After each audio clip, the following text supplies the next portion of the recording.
সব ধ্বংস হবে, বিশ্ব পরিস্থিতির পরিসমাপ্তি একদিন ঘটে যাবে, এর মধ্যে কোনো সন্দেহ নেই। তাহলে আমরা কেউই থাকবো না, সব ধ্বংস হবে। আল্লাহ রাব্বুল আলামিন বলেন, বান্দারে সব ধ্বংস হয়ে যাবে, সব ধ্বংস হয়ে যাবে।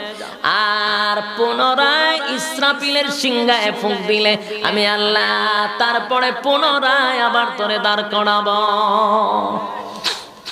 তৃতীয় সিংহায় ফুঁক দিলে আবার দাঁড় করাবো। কেন দাঁড় করাবে? ওই যে দুনিয়ায় যত আকাম কুকাম, দিনের কাম রাত্রের কাম করছেন, সবগুলার হিসাব দেওয়ার জন্য আল্লাহ দাঁড় করাবে। ভাববেন না আপনারা ছাইরা দিব। যারা ওয়াজ মাহফিলের নামে আইসা গান বাজনা আড্ডার মধ্যে ব্যস্ত, তাদের উদ্দেশ্যে বলি, আজকের এই মাহফিলটা কিয়ামতের ময়দানে একটা নাজাতের উসিলা হতে পারে। বিশ্বাস হয় না? আল্লাহর কুদরতি ফেরেশতার মাধ্যমে এমন তো হতে পারে গো, সিসি ক্যামেরা লাগানো ফেরেশতাদের মাধ্যমে এই ফুটেজটা কিয়ামতের ময়দানে দেখানো হবে, যেদিন কঠিন হিসাব। কিসের হিসাব? আল্লাহ বলবেন, বান্দারে আমি দুনিয়ার জমিনে তোরে 60 থেকে 70 বছর একটা হায়াত দিয়েছিলাম, বল বান্দা ওই হায়াতটা কোন কাজে তুই ব্যয় করছস? বল কোন কাজে ব্যয় করছস? অনেকে বলবে বিপিএল খেলা দেখছি, বিশ্বকাপ খেলা দেখছি, বন্ধু বান্ধব খেলে আড্ডা মারছি, গুনাহে লিপ্ত ছিলাম। আল্লাহ বলবেন, ফেরেশতারা নাফরমানদেরকে বাম দিকে দাঁড় করা, আরেকটা দল হবে ডানপন্থী, ইল্লা আসহাবাল ইয়ামিন, ডানপন্থী। আরেকটা দল ডান দিকেও না বাম দিকেও না, এই দলটা হবে বিনা হিসাবে জান্নাতি। তিনটা দল।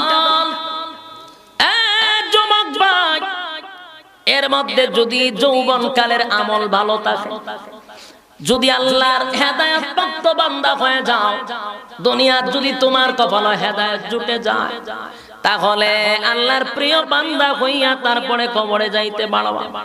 হেদায়েত যদি কপালে না থাকে গো, মৃত্যুর সময় কালেমা নসিব হবে না, বেঈমান হইয়া মারা যাইবা। এই জন্য আমি বলছি, হেদায়েত আল্লাহ কারে দেয় আর কারে দেয় না, যারা হেদায়েতের রাস্তা তালাশ করে আমার আল্লাহ তাদেরকে হেদায়েত দেয়। যারা হেদায়েতের রাস্তা তালাশ করে না, আমার আল্লাহ তাদেরকে হেদায়েত দেয় না। এখানে যারা বসছেন, আমি তো মনে করি আপনারা হেদায়েতের রাস্তা তালাশ করার জন্য বসছেন। যারা উইটা চলে গেছে আর হেদায়েতের দরকার নেই, যারা রাস্তাঘাটে দোকানপাটে অনর্থক পরিবেশটা নষ্ট করতেছে, তাদেরও হেদায়েতের দরকার নাই। কিন্তু যারা মূল্যবান সময় কোরআন হাদিসের এই মজলিসে বসে বসে বসে যদি মুনাজাত পর্যন্ত থাকতে পারেন, আমার আল্লাহ মুনাজাতের মধ্যে জীবনের সব গুনাহ মাফ করে দিতে পারে, নিষ্পাপ বানাইয়া বাড়ির দিকে পৌঁছায়া দিতে পারে। যুবক ভাই, আবু জাহেলকে আমার আল্লাহ কেন হেদায়েত দিল না? কারণ আবু জাহেল জানতো, বুঝতো, কিন্তু মানতো না। উমর যেদিন বুঝতে পারলো কোরআন আল্লাহর কালাম, মানার জন্য চেষ্টা শুরু করলো, আমার আল্লাহ বলেন, উমরেরকে আমি আল্লাহ হেদায়েত দিয়া দিলাম। যেই তরবারি লইয়া গেছিল নবীরে মারার জন্য, সেই উমর তরবারিটা লইয়া রাসূলের সামনে যখন যায় রে, সাহাবীরা বলে, নবী গো, উমর তরবারি নিয়ে আসতেছে, আপনি অনুমতি দেন, আমাদের কাছে তরবারি আছে। উমর যদি তরবারি বাড়ায়, তার গর্দান উড়ায়া দিব। আল্লাহর নবী বলেন, সাহাবীরা রে থাম, আমি গতকালকে দোয়া করছিলাম উমরের জন্য, আমার মনে হয় আমার দোয়া কবুল হয়ে গেছে, উমরের মধ্যে আমি অন্য কিছু।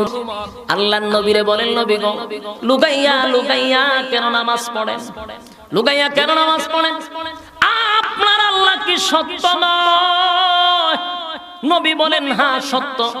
আপনি নবী কি সত্য নবী নয়? বলে হ্যাঁ সত্য। কোরআন কি সত্য না? বলে সত্য। তাহলে আল্লাহ সত্য, নবী সত্য, কোরআন সত্য, ইসলাম সত্য। লুগাইয়া লুগাইয়া কেন নামাজ পড়বেন? নবী গো আমার একটু বক্তৃতা দিতে দেন। হযরত ওমর তরবারিটা লইয়া জুড়ে জুড়ে একটা বক্তব্য দিলেন। মক্কা নগরীর মানুষ, কে রে তোদের সন্তান এতিম করতে চাস? আয় আমি উমরের তরবারির কাছে দেখি, আয়। তোরা কারা তোদের বিবিরে বিধবা করতে চাস? আয় আমি উমরের তরবারির কাছে। এরকম বক্তৃতা দেওয়া শুরু করছে।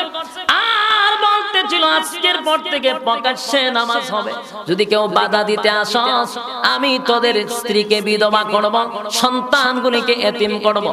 আবু জাহিল্লা উমরের বক্তব্য শুইনা দৌড়াইতে দৌড়াইতে গড়ে চলে যায়।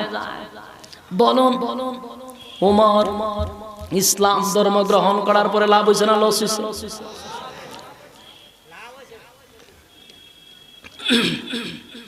উমর ইসলাম ধর্ম গ্রহণ করার পরে লাভ হইল না লস হইল?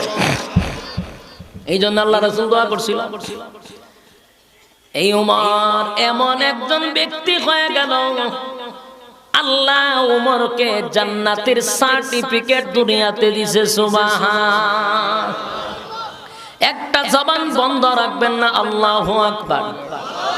এই কেমন উমর রে, জান্নাতের 2 নাম্বার ব্যক্তি। সুবহানাল্লাহ। যার নাম মনে হলে বড়ে যাইব, খোলাফায়ে রাশেদার উমরে ফারুক। যার নাম মনে হলে বড়ে যাইব, খোলাফায়ে রাশেদার উমরে ফারুক। মাবুদের পথে ছিল নিবেদিত প্রাণ, নিজে বহন করে দুঃখীদের ত্রাণ, ত্যাগ করে দুনিয়ার আলিশান সুখ। উমরে ফারুক, উমরে ফারুক, উমরে ফারুক, উমরে ফারুক। যার নাম মনে হলে বড়ে যাইব, খোলাফায়ে রাশেদার উমরে ফারুক। মাবুদের পথে ছিল নিবেদিত প্রাণ, নিজে বহন করে দুঃখীদের ত্রাণ, ত্যাগ করে দুনিয়ার আলিশান। উমরে ফারুক, উমরে ফারুক, উমরে ফারুক, উমরে ফারুক। ইনসাফ কায়েম যে মূর্ত প্রতীক, শান্তির সুবাতাস বহে চারিদিক।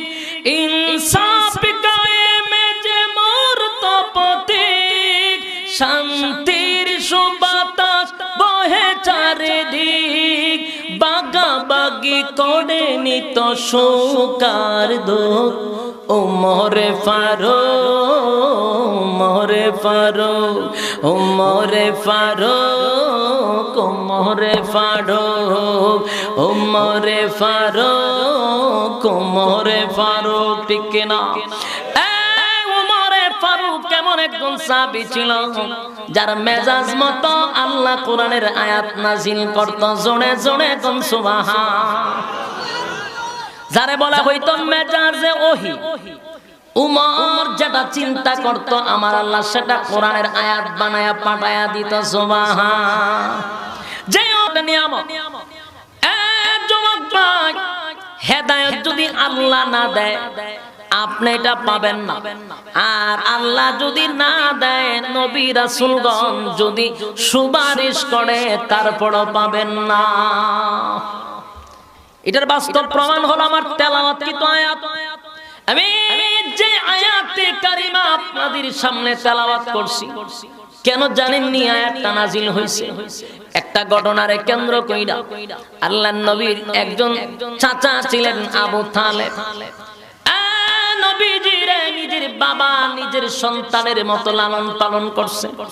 নবীর বাবা ছিল না, মাও ছিল না, দাদাও চলে গেল। আবু তালেব নবীর দেখাশোনা করত, নিজের সন্তানের মতো দেখাশোনা করত। ঘুমাইলে নবীর জড়ায়া দইরা ঘুমাইতো। খানাটা সর্বপ্রথম আমার নবীর মুখে তুলে দিত। এত ভালোবাসা, এত মহব্বত, একটা দুইটা বছর নয় গো, 50টা বছর আবু তালেবের কাছে রাসূল ছিল। সুবহানাল্লাহ। এত ভালোবাসা, এত মহব্বত আবু তালেব করত। কিন্তু আবু তালেব এত ভালোবাসত, কিন্তু আবু তালেব ঈমান আনছিল।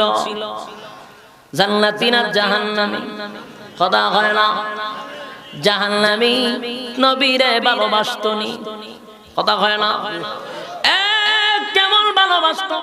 তাম পৃথিবীর আশিক রাসূলদেরকে যদি একটা পাল্লা বাই আপনি তুলে দেন, আবু তালেবের একদিনের ভালোবাসাটার যদি আরেক পাল্লা বাই তুলেন, সমস্ত আশিক রাসূলদের পাল্লা হালকা হয়ে যাবে, আবু তালেবের পাল্লা ভারী হয়ে যাবে। সুবহান।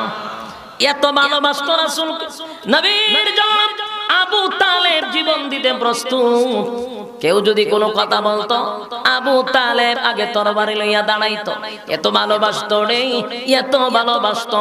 কিন্তু সেই আবু তালেব এত ভালোবাসা লইয়া জাহান্নামে গেল কেন? বুঝার আছে না নাই? আল্লাহ কেন আবু তালেবরে হেদায়েত দিল না? নবীর এত মহব্বতের চাচা হেদায়েত কেন দিল না? হেদায়েত কেন দিল না? হেদায়েতটা কেন দিল না? আর ওয়াহশী নবীর চাচারে এমন ভাবে মারলো, বর্ষা দিয়া কলিজা চিবায়া খাওয়াইলো। সেই ওয়াহশীরে আমার আল্লাহ হেদায়েত দিয়া দিল। আর আবু তালেব নবীরে জড়ায়া দইরা ঘুমাইছে, কিন্তু আবু তালেবরে আল্লাহ হেদায়েত দিল না। হেদায়েত দিল নবীর চাচা আমির হামজারে যে মারলো, তারে আমার আল্লাহ হেদায়েত দিয়া দিছে। আল্লাহ লীলা বুঝা বড় যায়। কথা কন না। যুবক ভাই, যে আবু তালেব নিজের সন্তান, সুবহান, কিন্তু আবু তালেব একটা দুইটা বছর নয় গো, একটা দুইটা বছর নয়, 50টা বছর আমার নবীরে খাওয়াইছে, লালন পালন করছে। এরপর হেদায়েত পাইল না। বলুন তো দেখি কেন হেদায়েত দিল না? যুবক ভাই, কারণ হেদায়েতের মালিক কে? যেদিন আবু তালেব দুনিয়ার থেকে বিদায় হয়ে যাবে, মরণাপন্ন একেবারে বিছনায় পড়ে গেছে, নবীজি যখন ঢুকবে এমন সময় তাকায়া দেখে আবু জাহিল, আবু লাহাব, উতবা, উতাইবা যত শয়তান আছে সবগুলি আবু লাহাবের চতুর্দিকে বসা, যেন আল্লাহর নবী নিজের চাচাকে কালেমার দাওয়াতটা না দিতে পারে। এমন ভাবে জ্ঞানাও করে বসে আল্লাহর হাবিব ভিতরে প্রবেশ করলেন। চাচার অবস্থা খুব মরণাপন্ন। কাছে গিয়া নবী দুইটা চোখের ফোঁটা পানি ছেড়ে দিয়া বলেন, প্রাণের চাচা, এই মুহূর্তে যদি আপনি দুনিয়ার থেকে বিদায় হয়ে যান গো, কিয়ামতের ময়দানে আমি নবী হওয়ার পরেও আপনার রাসূলের জন্য আমি কোন, আপনার চাচার জন্য কোনো সুপারিশ করতে পারবো না। আমার সিরাজগঞ্জের ভাইয়েরা কথা কি বুঝতেছেন? কথা কি ক্লিয়ার? নবী নিজে বলতেছেন, আপনি যদি এইভাবে ঈমান হারাইয়া মারা যান, আমি একজন রাসূল নয়, শুধু সমস্ত নবী কুলের সম্রাট আমি, আল্লাহর পরে আমার সম্মান, সেই নবীও আপনাকে কিয়ামতের মাঠে বাঁচাইতে পারবো না। আফসোস লাগে, নবী বলেন আবু তালেবকে আমি বাঁচাইতে পারবো না, আর আমাদের দেশের ফির ফকিররা মুরিদানরে লইয়া জান্নাতে চলে যায়। এটা বড় আফসোসের বিষয়। মুরিদানের নামাজ নাই, রোজা নাই, গাঞ্জা খায় 3 ওয়াক্ত, কিসের নামাজ কিসের রোজা?